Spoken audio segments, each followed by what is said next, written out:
So when we're thinking about commercial rabbits and showing them at fairs, definitely here in Ohio, there's tons of fairs. You think of Ross County Fair where there's 400 to 500 meat pens. There's several of these county fairs that just have such huge entries, and the rabbits are super competitive. It's fun to get to go judge those fairs. It really, truly is. It's fun to get to judge here at State Fair here in Columbus, because the animals are just exceptional, and having your hands on those makes you appreciate what the really good ones are. But I think as a judge and as a breeder myself, and when I was in your guys' shoes, the hardest part was, what does a good one look like? And if you know it, you know what to look for, and that's what I want to cover. If you don't know what you're shooting for, you're just hoping to get lucky.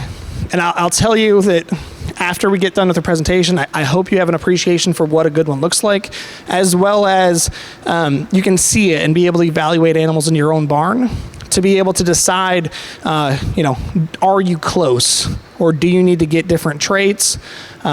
Most county fairs in Ohio allow you to purchase projects. Some still have you have to breed the doe and have the sire, but I know most of them let you purchase them. But even then, picking them out at the breeder's house, I think is super important.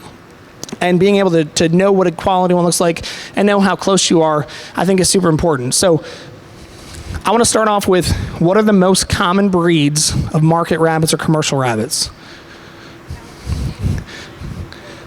California and New Zealand are definitely the two most popular. And the reason why is that over time, those breeds have just shown the qualities and traits to be exemplary in meat production at a very quick age, and they're just super muscular. And then with it being super competitive and having tons of breeders breeding for them, we've gotten really extreme traits when it comes to how much muscling there is in the hindquarter and loin and the shoulder on these guys. As a judge, I see a lot of different breeds. Yes, you can show Champagne d'Argents. Yes, you can show Satins. Yes, you can show Rex. You can show, yes, I've seen Flemish Giant meat pens, and they can be great. They can be competitive. Judging them at the national convention, we do see those breeds that are super competitive in meat classes, but it's much more rare. There's a lot of super high quality animals here in Ohio that are much more common than it's New Zealand's or Californians. And New Zealand's of all colors. I'm not just saying white New Zealand's, that's definitely the most common, but there's brokens, so broken black, broken blue, that are super popular and also very competitive. You also have blacks and blue New Zealand's that are very competitive. Reds are not as competitive as some of the other ones, but all right, so the three main topics I want to hit is the traits judges want in a quality meat pen. So we're looking at meat type, firmness, uniformity, and then fur last. And then steps to raising a grand champion pen. And then if you were going to breed them yourselves, what are the traits that you're looking for to have a quality pen? So what are judges looking for in a quality meat pen?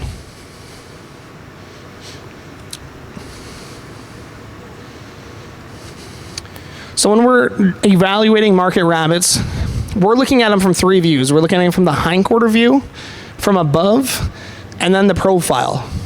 And on a market rabbit, the two most important views are the hindquarter view and from above. When we're at show rabbits, we care a ton about profile, and it is important, but it's not as important as these other two, because most of the meat is in the hindquarter of the rabbit and then in the loin. And so if you have them built right here, that's what you're looking for. When we're looking for a market rabbit, we want them super wide in the shoulders and be muscular in the shoulders. I always look at, when you're looking at the rib cage on a rabbit, if you have a 20-ounce pop bottle, or 16.9-ounce pop bottle now, I guess since we've shrunk them, versus a 2-liter pop bottle, as a judge, I want to see one that has a 2-liter pop bottle sized chest. It just feels more impressive. They have more capacity to get food in or feed in. But you still want muscle. So if you think of a professional wrestler versus me, what do you think you guys want as a market rabbit? Do you think you want my muscle? Do you think you want a professional wrestler? What do you think? A wrestler, yeah, right? They have a lot more muscle than what I do. And so you want that 2-liter kind of rib cage with a super muscular shoulder. It feels way more impressive that way than it does as a 20-ounce pop bottle with the same muscling on the shoulder. It just feels better. Then as you go back, we want to see this taper. So we want them to get wider as you go into the midsection and hindquarter. So in the midsection, you want them wider, and that gives you the width and ability to have width and muscling in the loin, where you want it to be a really wide, deep loin eye, have a lot of expression and shape to it, and then a really wide hindquarter. If we think, I'm going to show some pictures here shortly of quality ones as poor quality ones, but the important thing is thinking of where is all the meat at. It's the hindquarter and the loin, so you want as much width there as possible. And then when we view them from a behind, we want to see them have that wide muscular loin up top, be well filled as they go on to the to blend into the hindquarter, and we want a lot of muscling here at the top of the hindquarter and to extend all the way down to the lower part of the leg. We're going to get, I'm going to come back to the actual, we're going to look at each view separately here in a second, but this is one of the differentiating traits that you either have it in your breeding program or you don't, and that's firmness of flesh. And so as a judge, what we're looking for is we want them to feel like an apple. So if you were to get props out at home, if you have an apple, an orange, and a marshmallow, and you were to squeeze them, take an apple and squeeze it, and you know how firm that is, especially the green apples are super, super firm, versus an orange. It's firm but a little squishy, right? Versus a marshmallow that's super squishy. We want them to be like apples. So pull out your rabbits as you're evaluating them. Take an apple, squeeze it, compare it to the rabbit, one-handed with an apple and one hand with your rabbit, and see what they feel like. If you feel like apples, those are the ones that are going to have a chance at winning Grand Champion. If they feel like an orange, it's still possible, but it's just a lot harder to do. It's a lot easier to do it with an apple. The reason why we want this is that if we were to harvest the project and to cook them, even though this is super soft and squishy, and we would think, oh, it's going to cook that way too, it's not. The one that's going to still be the most tender, the most moist after we cook it is the one that feels like an apple. So it seems counterintuitive, but that's the way that it works. All right, so the next trait that we're looking for, because meat pens are pens of 3. Some counties have different weights. Some counties do pens of 2. Check their rules for your specific county. But most counties do pens of 3, between 3.5 to 5.5 pounds. But again, check your county rules. Rules are different from each county, especially here in Ohio. All right, so let's get back to those 3 views, and then we're going to dive into the hindquarter view first. What do you guys think? Which one do you like? Do you like the rabbit on the left or the one on the right? The one on the right. And why do we like the one on the right? The one on the left is pretty skinny. It doesn't have muscling, especially on the lower part of the hindquarter, correct? And so, as a judge, this one's an extreme one that just doesn't have that much fullness and is very pinched in the hindquarter. And it's also very hollow. Doesn't blend that smoothly in the top of the loin. This one's pretty extreme, but as judges, we, even the ones that are like in between these on quality, we instantly see it and know, hey, these are the top end of the class, and then there's a bunch of them that are in the average or bottom of the class.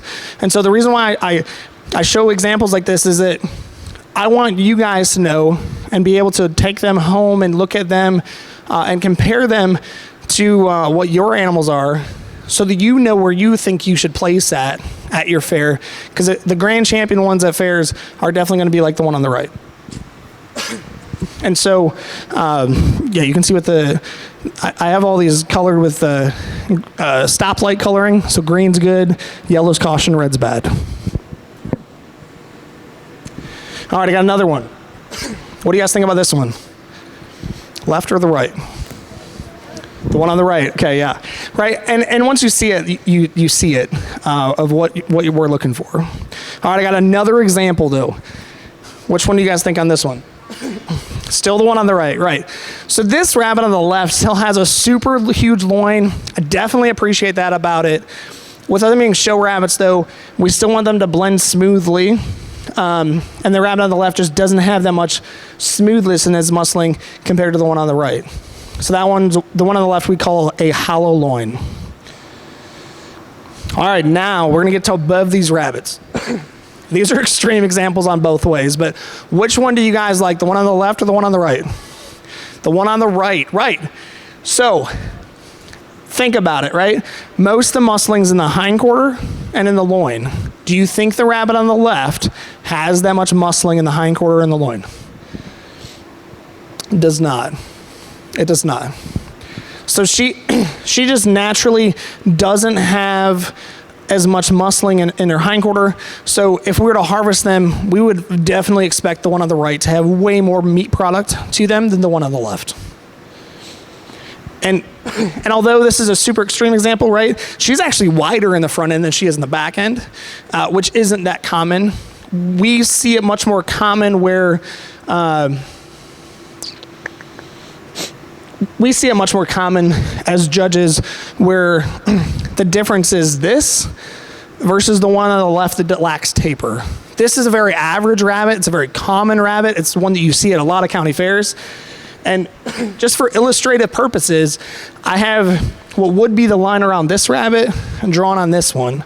And you can see how much expression and how much difference the lack of muscling the one on the left has.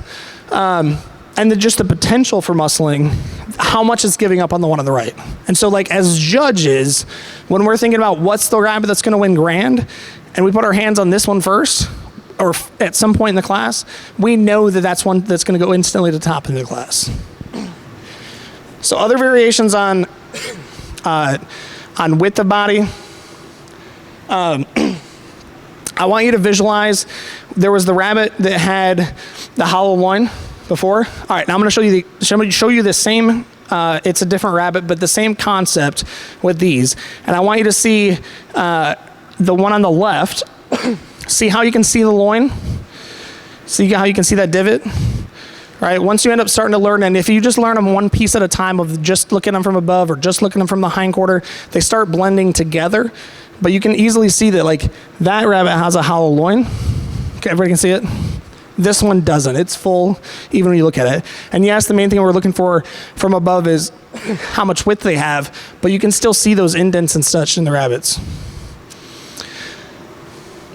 One other common one that we see is this rabbit has some width in the shoulder, has a different line. It's not a smooth line or consistent line in its midsection. So we say that this one has a long midsection that lacks taper in the midsection, and then rounds out. You guys can see how that looks. So same thing. Those top rabbits, we just know what they look like right when you pull them out.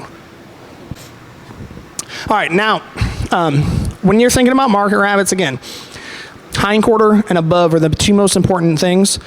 When we get to show and the profile matters a little, but it's not as important as the other two. When we're thinking about show rabbits and the breed class, profile matters a lot, and then you have to have above in the width. So I want to illustrate something though on the profile. Do you guys? I have a made-up rabbit on the left with a basketball and an orange for the head. The one on the right is a rabbit that's posed. Which one do you guys think, when we think about profile and the way the rabbit's built, which one's the ideal one? With where the high point's at on this rabbit. Do you guys think we like the one on the left or the one on the right? You like the one on the right? Yep. I like the one on the right as well. And I'll explain why. There's a big misunderstanding out there in the world that we somehow want, yes, we like depth of body, like how tall they are, right? Or how tall this rabbit is. But there's a big misconception that somehow we want them to look like basketballs, and we don't. We just don't. This rabbit, if we think about where its high point's at, it's at the 50% mark of the body. This rabbit, the ideal one, is 2/3 of the way back. You hit the high point and then turn down. So it's a rising 2/3 of the body, so rising 1/3 in the shoulders is 1/3 of its body. It's rising 1/3 in the midsection, hits the high point and turns down. So if you're good at math, right, that's 67% versus 50%. The reason why we want that is that if you have a rabbit peak in the middle of its back, you have to imagine this for a second, but like imagine what that loin looks like versus this one. This one's loin is much longer, it's much wider, it's much deeper, and it also just skeletally, these rabbits have more width in the hindquarter and have more muscling in the hindquarter than what this rabbit has. But I will tell you that this rabbit's much more common is what we see. And so when you are picking them out, you don't want them at 50% for the high point. You want them at 67% of the way back. So 1/3 in the shoulder, 1/3 in the midsection, hit the high point and fall down. All right, now we're gonna test you guys. There's 2 rabbits. Which one do we like, the one on the left or the one on the right?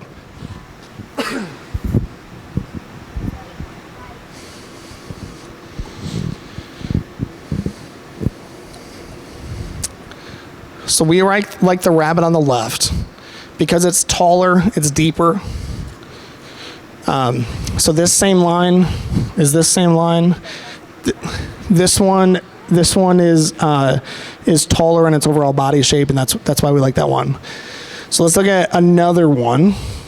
Do we like the rabbit on the left or the one on the right? The one on the right, correct. And the reason and how we would describe the rabbit on the left is that it has a flat body or flat top line. So that rabbit just doesn't have depth and shape to it like the other one does. All right, this one's another one that's pretty common. We like the rabbit on the right, but what would we describe the one on the left as having? Go ahead. Low shoulders. Yep, it has low shoulders. So it has that dip there in the top line, and then it starts rising up versus the one's one smooth, continuous curve.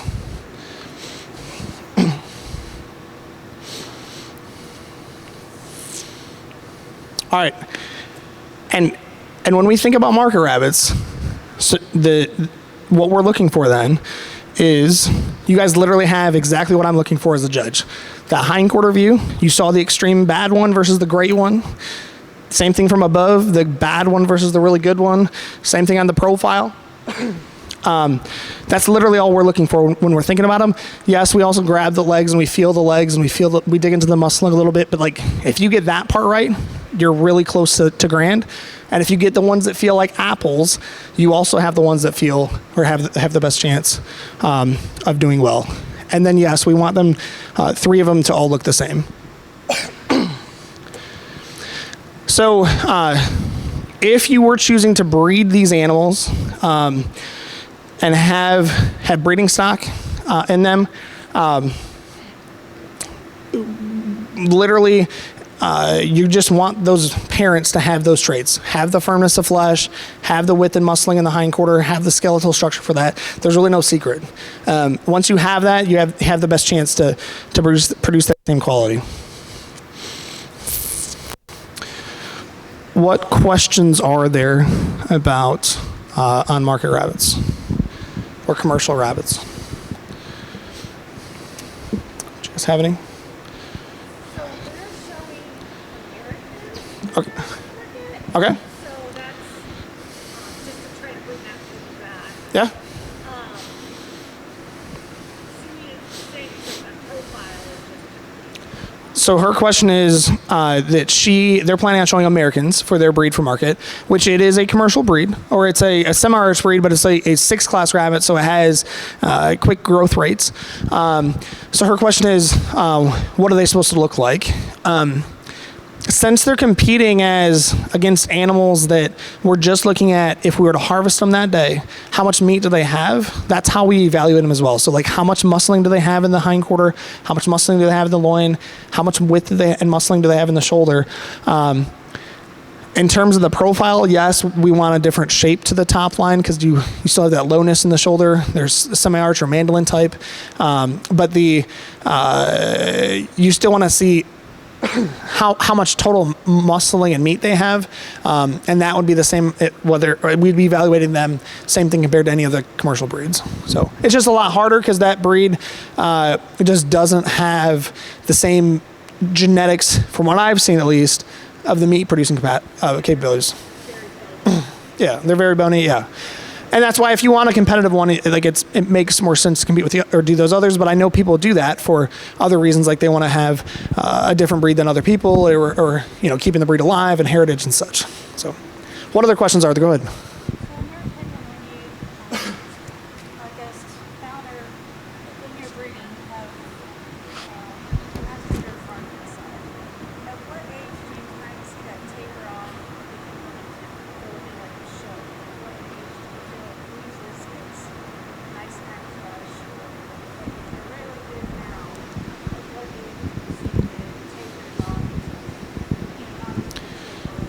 Okay, so your question, and I want to make sure I get it right, but your question is if they look great when they're as fryers or a meat pen, what do they look like when they grow up, and do they lose that firm flesh?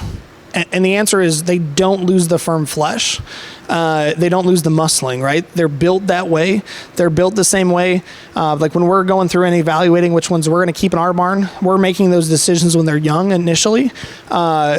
But we expect them, if they're super well muscled, if they have the right skeletal structure, to be great show rabbits. We expect them to grow up and be that way as well. They're going to still have have wide muscular loin, wide muscular hindquarters, and firm flesh.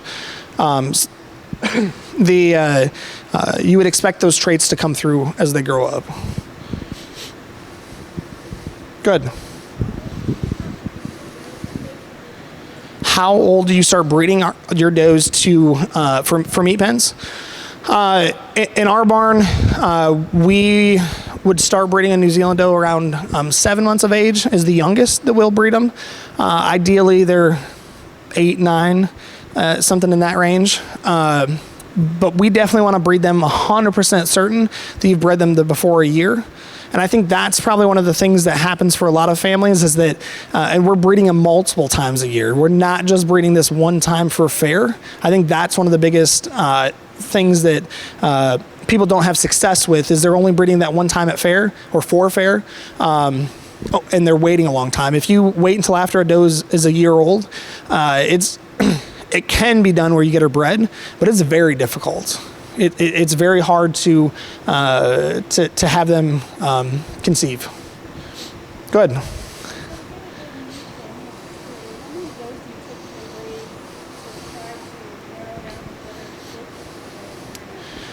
So your question is, how many does do you need to breed in order to have quality to be able to get the 3? I really think that's I'm going to answer the question with giving a few concepts. We focus on line breeding in our herd, and the reason why we do that is for predictability. We know what they're going to look like at 10 weeks, or as they're a show as a junior, as a 6'8", or as a senior, and we line breed for that so that it's predictable. With that, I think that you don't have to have a ton of does and a ton of bucks in order to have a pen of 3 that look really good. But that's because we already know that this doe is going to produce these certain traits, and this buck is going to produce these certain traits. I think the biggest mistake that people make when they're doing market rabbits or showing rabbits is they buy some rabbits from one breeder, some rabbits from another breeder, and some rabbits from another breeder, and then some from another breeder, and they mix them all together. And I know it sounds weird to do line breeding right? We can't do that in people. It's weird, right? And we don't. But in rabbits, we do it for predictability. When you start crossing multiple lines together and outcrossing to multiple lines, your ability to predict and to know what they have is very difficult.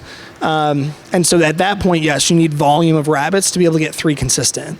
But if you buy a trio from a breeder, or buy 3 does and a buck from a breeder, or something, and you're consistent, and you get some have those consistent traits, I don't think you have to have a huge herd and have to have a ton of rabbits. If you do mix it in with a bunch of different lines, then yes, you're probably gonna have to buy a ton. One of the things that I think Andrew Gauk is the one that I give him the credit for coming up with this concept. But what he does, he wins a lot at various national shows and regional meat pen shows and a lot of county fairs and state fairs. And what he does is he'll find a doe that he really wants, and he'll breed her to specific bucks that he knows the traits they're going to throw. And then he'll get like 8 does out of that doe. And then those does are all out of that same buck, and he'll cross them to a different buck. It's not colony breeding, but it's so by my point of why he does that is then he has 8 does that are all ish identical, and then breeding them to the same buck, he then has times 6 babies in a litter. He's got 48 babies to choose from. And I know that's a little bit varying from what you just said, but like that's for what they're doing to try to win state fair, right? So then they got 48 to pick from that are similar growth rate, similar style, similar fur, all those kind of things. But that's a way that in my mind you can get more predictability out of stuff.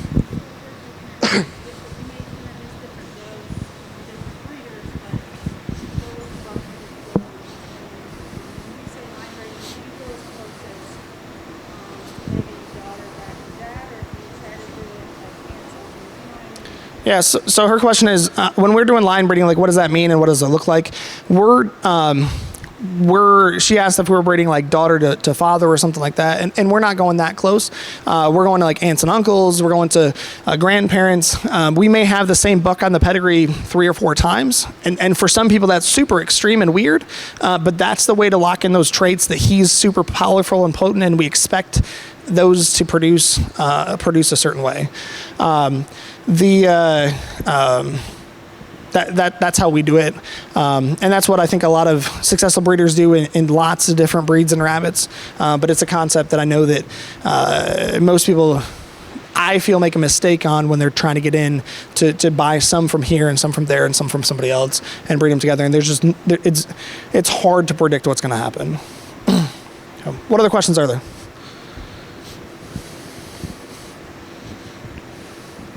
All right.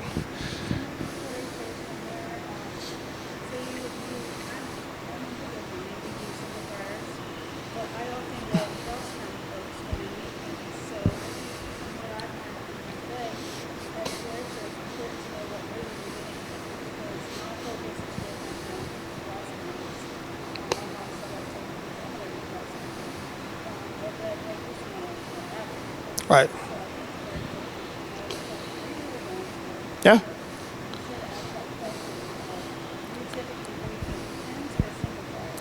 Yeah, so her question and comments was that at their county fair, they have just single fryer classes. They don't have a meat pen class. A county like Ross County, they show pens of 2 and they go from 4 to 6 pounds. A lot of other counties do the 3.5 to 5.5, but they do pens of 3. But their fair, or your guys' fair, is just single rabbits and single fryers. And it is a different dynamic if you're going to a breeder and you're buying individual like super extreme awesome rabbit.